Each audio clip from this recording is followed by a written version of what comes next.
Hello students, अपने video की series में एनसीईआरटी की पॉलिटिकल साइंस जो हम कवर कर रहे हैं, जिसमें हम class 6th, class 7th, class 8th complete कर चुके हैं एंड क्लास 9th के चैप्टर 5 को आज हम डिस्कस करेंगे।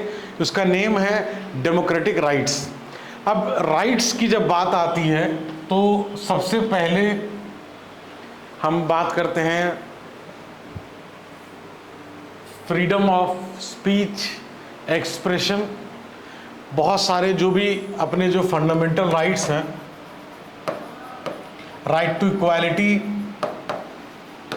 तो यहाँ पे हम जो फंडामेंटल राइट्स हैं कौन कौन से हैं, कैसे कैसे हैं, उसको हम लोग क्लास 9th में अभी जिस स्टेज पे हैं उसको हम लोग एक ब्रीफ मैनर में चीज़ों को समझेंगे। लेटर ऑन जब स्टैटिक पार्ट जो रेफरेंस बुक में हम देखेंगे तो और ज़्यादा डीप चीज़ों आप लोग को समझना पड़ेगा। इस समय क्लास 9th में जो चीज़ें दी हैं वो एक बेसिक लेवल से चीज़ें दी हैं, सो दैट एक अंडरस्टैंडिंग डेवलप कर सके जो राइट्स हैं उनके प्रति।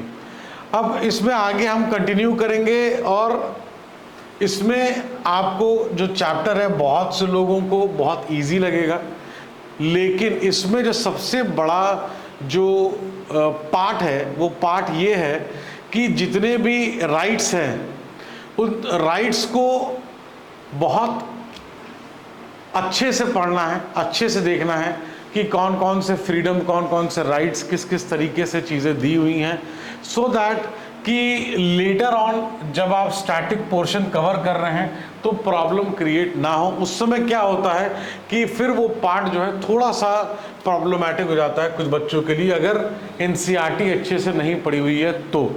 खैर, let's start. In India, like most other democracies in the world, these rights, जो राइट्स की हम बात कर रहे हैं, इनका मेंशन है। कहाँ पे मेंशन है? कॉन्स्टिट्यूशन में मेंशन है।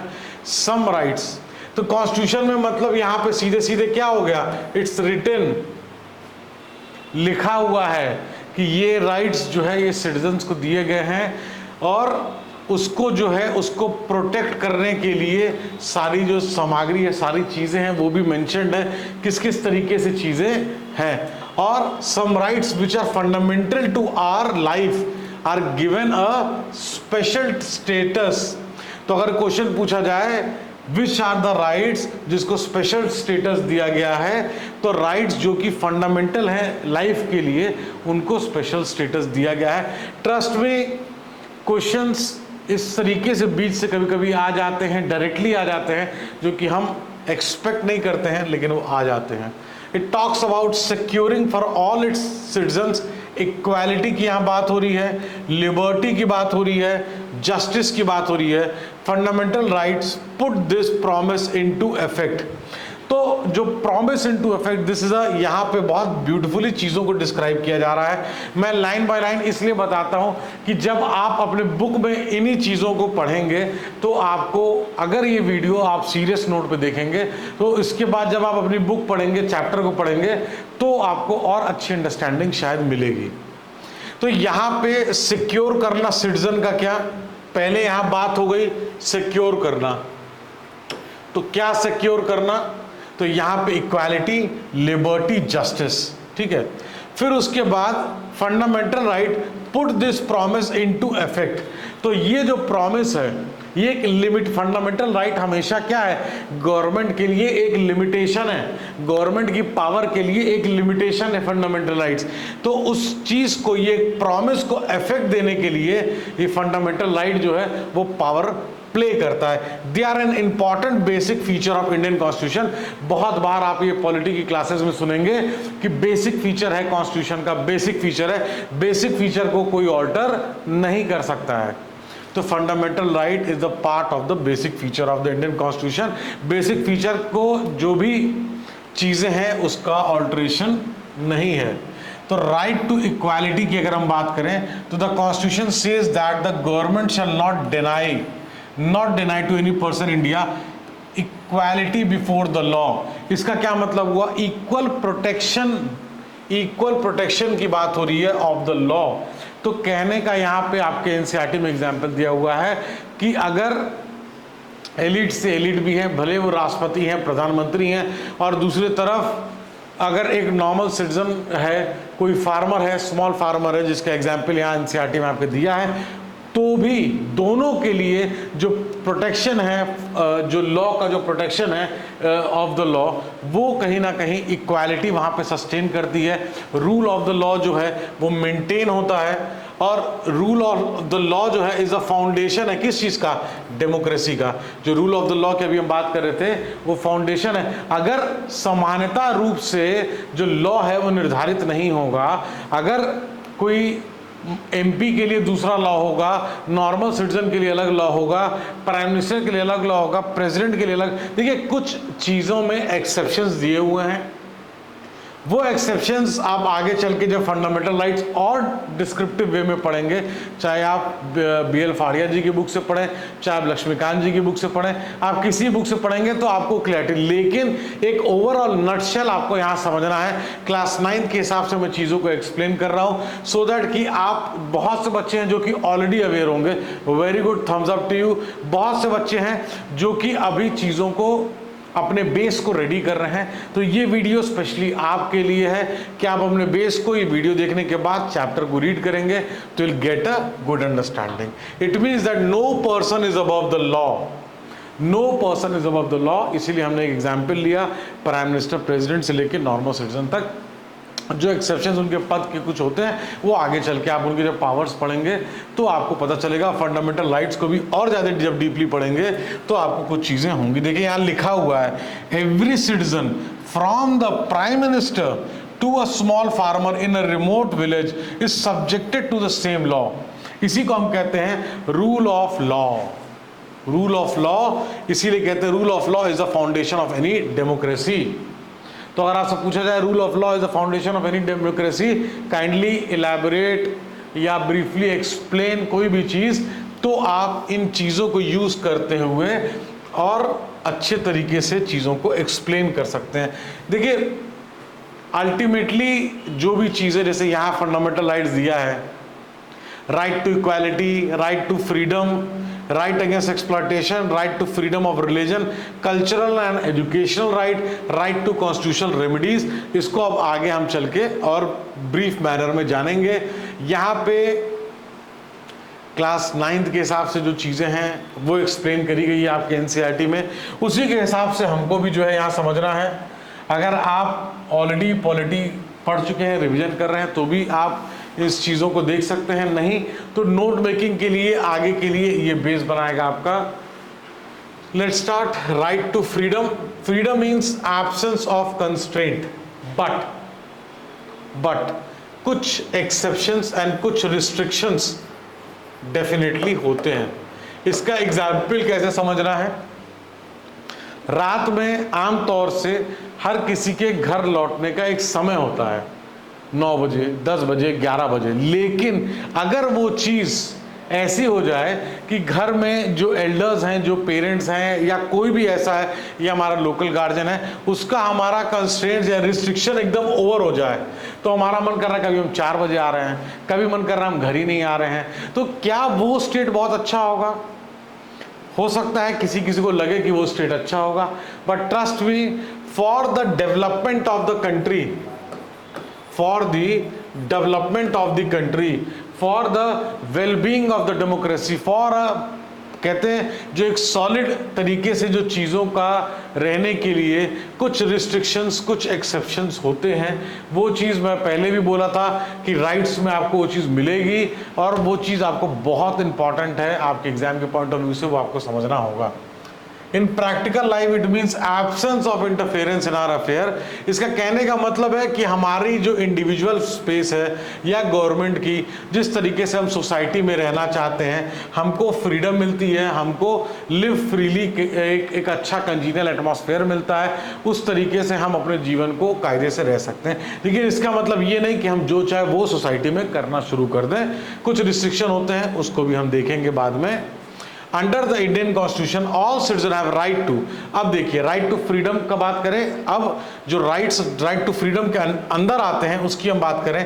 Freedom of speech and expression, assembly, हम अपने आप को एक्सप्रेस कर सकते हैं, अपनी बात को एक्सप्रेस कर सकते हैं। इस चीज़ को आपने बहुत बार हमने जो है डिस्कस किया है कि अगर कोई गवर्नमेंट का डिसीजन होता है तो उसके लिए हम पीसफुल प्रोटेस्ट कर सकते हैं, हम असेंबल हो सकते हैं इन अ पीसफुल मैनर, अपनी चीज़ों को रख सकते हैं, और हम किसी भी तरीके से एसोसिएशन फॉर्म कर सकते हैं कि अगर हमको लगता है कि नहीं ये चीज़ नहीं होनी चाहिए तो हम एसोसिएशन है, हम यूनियन है, फॉर्म कर सकते हैं। इसकी हमको आज़ादी दी जाती है। हम कंट्री में थ्रू अगर मान लीजिए फॉर एग्जांपल कोई दिल्ली रहता है, दिल्ली से उसको हैदराबाद जाना है या उसको दिल्ली से बैंगलोर जाना है या कहीं भी जाना है तो ईजिली जो है मूव कर सकता है, फ्रीली मूव कर सकता है। वो हमको फ्रीडम दी हुई है। और हम कहीं पर भी अपना घर बना सकते हैं जहाँ पे ऑब्वियसली वो चीज़ें, अगर कोई गवर्नमेंट का स्पेशल रिस्ट्रिक्शन नहीं है तो वहाँ घर बना सकते हैं। हम अपना कोई प्रोफेशन है, काम धंधा है, वहाँ अपना कैरी कर सकते हैं और ट्रेडिंग कर सकते हैं, बिजनेस कर सकते हैं। तो ये चीज़ें क्या है, ये फ्रीडम हमको दी गई है कि हम अपनी बात, साथ में आना, एसोसिएशन फॉर्म करना, फिर उसके बाद कहीं पे भी सेटल हो जाना, व्यापार करना। अब बहुत से लोग कहते हैं राइट टू फ्रीडम में हम कंफ्यूज हो जाते हैं। जो पीछे मैंने अभी 4, 5, 6 लाइन बोली उसको अगर आप पकड़ लेंगे तो राइट टू फ्रीडम आपका हो गया। इसी तरीके से आपको आगे भी मैं बताऊंगा इजी उसमें, अगर आपके पास इससे बेटर वे है तो go ahead with that also. It's just that I want कि आपका जो कॉन्सेप्ट है वो क्लियर होना चाहिए। राइट अगेंस्ट एक्सप्लॉयटेशन की बात करें तो once the right to liberty and equality is granted, it follows that every citizen has a right not to be exploited. किसी का भी राइट को एक्सप्लॉइट नहीं किया जा सकता है। सबको लिबर्टी, इक्वालिटी की जो है गारंटी की गई है, किसी को भी एक्सप्लॉइट नहीं किया जा सकता है। जैसे यहाँ पे जो फर्स्ट दिया है, द कॉन्स्टिट्यूशन प्रोहिबिट्स ट्रैफिक, तो यहाँ पे ह्यूमन ट्रैफिकिंग की बात हो रही है। Traffic here means selling and buying of human beings, तो ये कंप्लीटली डेफिनेटली प्रोहिबिटेड है। Second, our constitution also prohibits forced labour, जो बंधुआ मजदूरी है या फोर्स लेबर है, इस टाइप की चीज़ें कंप्लीटली प्रोहिबिटेड है। और बेगर इन एनी फॉर्म, तो किसी भी टाइप की अगर बेगर जो है एक्टिविटी हो रही है तो वो नहीं परमिटेड है। फोर्स लेबर है तो परमिटेड है। एकदम भी वो चीज़ें गलत हैं, वो चीज़ नहीं होनी चाहिए। राइट अगेंस्ट एक्सप्लॉयटेशन, ये एक्टिविटी क्या है, ये एक्टिविटी एक तरीके से एक पर्सन को एक्सप्लॉयट करती है, तो ये प्रोहिबिटेड है। Finally, the Constitution also prohibits child labor, definitely child labor, because child labor क्यों? Child labor because जो बच्चा है उसको स्कूल जाना चाहिए, जो बच्चा है उसके मेंटल फिजिकल डेवलपमेंट का और एजुकेशन का एक बहुत इंपॉर्टेंट पार्ट है। अगर वो बच्चा चाइल्ड लेबर में आ जाता है तो बहुत सारी चीज़, उसकी हेल्थ से लेके, एजुकेशन से लेके, उसका डेवलपमेंट से लेके बहुत सारी चीज़ें कहीं ना कहीं टास्क पे आ जाती हैं। बहुत सारी चीज़ें जो उसकी दिक्कत होती है, जिससे कि उस बच्चे को आगे चल के उसके डेवलपमेंट में बहुत प्रॉब्लम झेलनी पड़ सकती है।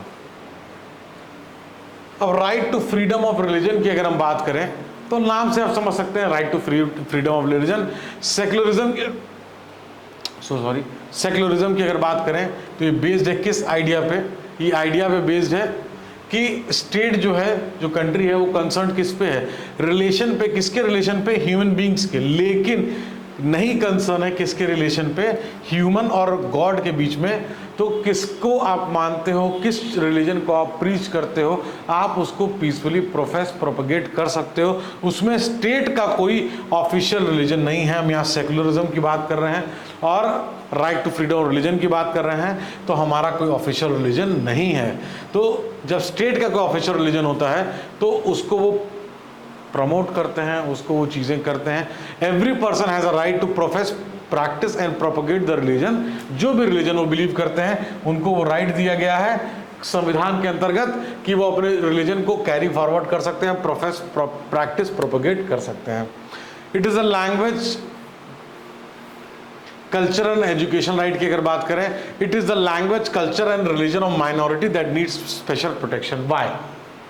क्वेश्चन वाई इसलिए जब डेमोक्रेसी की बात करते हैं तो जो मेजॉरिटी है वो डेफिनेटली अपनी चीज़ों को प्रोटेक्ट कर लेगा।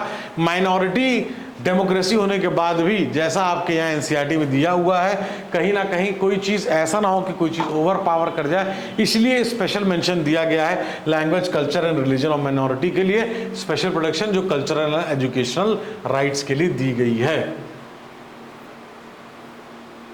all minorities have the right to establish and administer educational institution of their choice। तो ये जो चीज़ें मैं आपको यहाँ बता रहा हूँ, राइट टू कॉन्स्टिट्यूशनल रेमेडीज, इसको heart and soul of constitution बोला जाता है। बिकॉज अगर किसी का जो राइट है वो वायलेट हो रहा है तो वो रेमेडी सीख करने के लिए कोर्ट के पास जा सकता है। फंडामेंटल राइट्स वायलेट होने पे डायरेक्ट हाई कोर्ट या सुप्रीम कोर्ट जा सकता है और वहाँ जो अपनी शिकायत है उसके हिसाब से वो चीज़ों को जो है बता सकता है। और डॉक्टर अंबेडकर जी ने बोला है राइट टू कॉन्स्टिट्यूशनल रेमेडीज को the heart and soul of our constitution. क्यों? क्योंकि राइट टू कॉन्स्टिट्यूशनल रेमेडीज ये मेक श्योर करता है कि बाकी जो भी फंडामेंटल राइट्स हैं वो वायलेट ना हो किसी को भी। अगर वायलेट होते हैं तो डायरेक्टली हाई कोर्ट या सुप्रीम कोर्ट जा सकते हैं, इसलिए इसको heart and soul of our constitution बोला जाता है। देखिए यहाँ पे बहुत सी चीज़ें हैं जो मैं जल्दी जल्दी जा रहा हूँ, इसलिए क्योंकि वीडियो को अगर बहुत लंबा रखेंगे तो बच्चों के टाइम अननेसेसरी का जो है खराब होगा। यहाँ पे मैं एक ब्रीफ बता रहा हूँ, इसके बाद आप चैप्टर पढ़ेंगे तो आपको और क्लियरिटी मिलेगी। NHRC की बात करें, नेशनल ह्यूमन राइट्स कमीशन, तो national human rights commission is there to make independent credible inquiry in case, अगर कोई भी केस होता है ह्यूमन राइट्स के वायलेशन का तो NHRC जो है उसमें इंटरवीन करती है, देखती है और the commission represents it's finding, अपनी जो फाइंडिंग है रिकमेंडेशन है वो गवर्नमेंट को देती है और इंटरवीन भी करती है कोर्ट में विक्टिम के बिहाफ पे, और बहुत सारी पावर्स हैं इनके पास।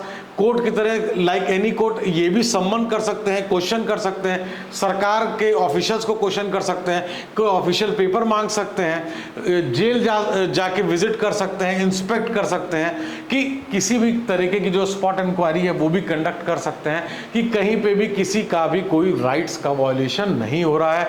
हर किसी का कोई राइट्स हैं जो कि प्रोटेक्शन, उसको प्रोटेक्ट करना हमारा काम है, गवर्नमेंट का काम है, फंडामेंटल राइट्स उसको गारंटी करता है। ब्रीफ में हमने जाना है, बहुत सी चीज़ें हैं इसमें अभी। फंडामेंटल राइट्स जब आप रेफरेंस बुक का पढ़ेंगे तो आप मान के चलिए लगभग कम से कम मिनिमम 8 से 10 क्लास मिनिमम लगेंगी फंडामेंटल राइट को कवर करने में। 15 क्लास भी लग सकती हैं कवर करने में, तो ये संभव नहीं है कि इस छोटे से वीडियो में आपको पूरा चीज़ बताया जा सके। क्लास 9th के हिसाब से यहाँ हम बात कर रहे थे, एक ब्रीफ पैनल में हम लोग ने यहाँ बात करी और समझा। कोई डाउट है, कोई चीज़ जानना चाहते हैं तो feel free to ask, comment करिए, पूछिए, इंटरैक्ट करेंगे तो अच्छा लगता है, मज़ा आता है बात करने में। इसी तरीके से thank you so much for giving your time watching the video.